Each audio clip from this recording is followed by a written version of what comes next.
హరిహర వీరమల్లు ఎప్పుడో 5 years back announce చేశారు movie makers ఈ టైటిల్ని.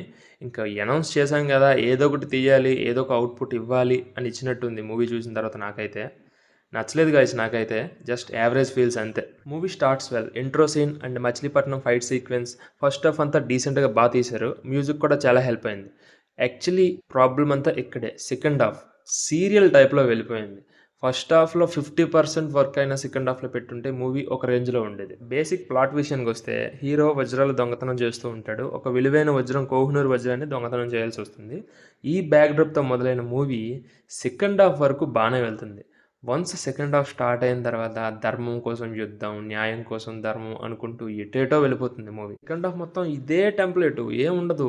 ఏం చెప్పాలనుకుంటున్నారో చెప్పేయండిరా బాబు, మేము వెళ్ళిపోతాం అనే కాన్సెప్ట్లోకి వచ్చేస్తాం. ఇక ప్లస్ అండ్ మైనస్ గురించి మాట్లాడుకుంటే, throughout the movie Pavan Kalyan garu screen presence అయితే బాగా వర్కౌట్ అయింది. Biggest positive in this movie music by Keeravani garu. BGM అవ్వనివ్వండి, సాంగ్స్ అవ్వనివ్వండి, చాలా క్లీన్గా పర్ఫెక్ట్గా ఇచ్చారని చెప్పుకోవచ్చు. అండ్ ఫస్ట్ హాఫ్లో వచ్చే ఎలివేషన్ సీన్స్ అయితే బాగా వర్కౌట్ అయ్యాయి. ఫ్యాన్స్కి అయితే మంచి ఫీస్ట్ అని చెప్పుకోవచ్చు. యాక్చువల్లీ సినిమా మొత్తం ఫ్యాన్స్ బాగా ఎంజాయ్ చేస్తారు. స్టోరీ లైన్ పాత్ అవ్వనివ్వండి, కాకపోతే వాళ్ళకి కావాల్సిన ఎలిమెంట్స్ అనేవి సినిమాలో పుష్కలంగా ఉన్నాయి. మైనస్ గురించి మాట్లాడుకుంటే, the worst part of the movie ఏంటంటే సెకండ్ హాఫ్ అస్సలు బాగాలేదు. డైలీ సీరియల్ కన్నా దారుణంగా ఉంది.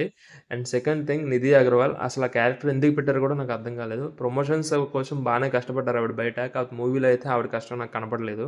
ఇంకా రెస్ట్ ఆఫ్ ది క్యారెక్టర్స్ వాళ్ళ రోల్స్కి న్యాయం చేశారని చెప్పుకోవచ్చు. అంటే వాళ్ళ యాక్టింగ్ బాగుంది, కాకపోతే గుర్తించుకోదగ్గ పాత్రలు అయితే వాళ్ళవి కావు. నాజర్ గారు అండ్ సత్యరాజ్ గారు, వీళ్ళ క్యారెక్టర్స్ అంతగా ఇంపాక్ట్ టైం అయితే కలిగించలేదు మూవీలో. No adult content, no bad language, హ్యాపీగా ఫ్యామిలీతో చూసి ఎంజాయ్ చేయొచ్చు.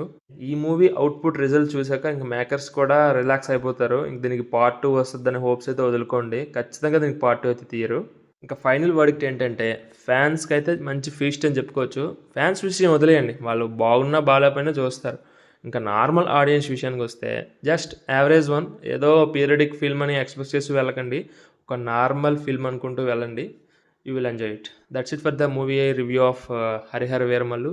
We will meet you in the next one. Thank you. By by. జై హింద్.